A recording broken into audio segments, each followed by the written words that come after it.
మరో ఉత్తరం చూద్దామండి. ఈమెయిల్ ద్వారా శివమోహన్ రాస్తున్నారు. గుడికి వెళ్ళి వచ్చాక కాళ్ళు కడుక్కోవాలా తెలియచేయగలరు అంటూ రాస్తున్నారు. కడుక్కోకూడదు, చాలా తప్పు. ఆలయానికి వెళ్ళిన తర్వాత ఆలయంలో ఉండేటటువంటి పరమాత్ముడు మనల్ని చూచాడు.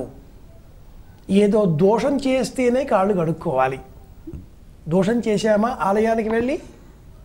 కాదుగా.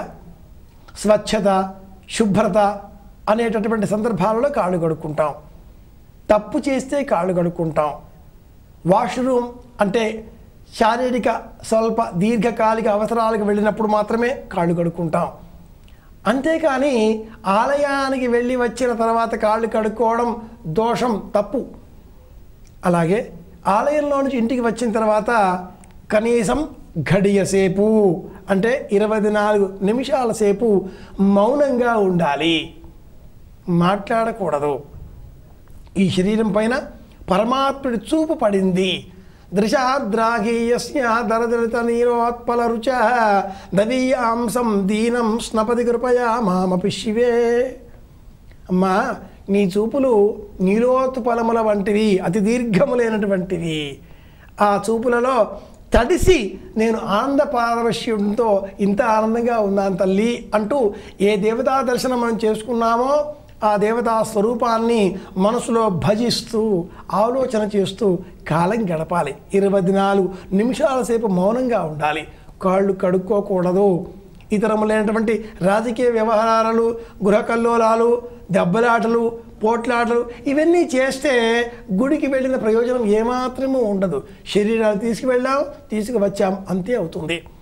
రమణ మహర్షుల వారి జీవితంలో ఒక చిన్న ఉదాహరణ జ్ఞాపకం తెచ్చుకుంటే, రమణ మహర్షి వారి ఆశీర్వచనం పొందగోరి శిష్యులంతా కూడా వారి కాళ్ళు ఎత్తుతున్నారు.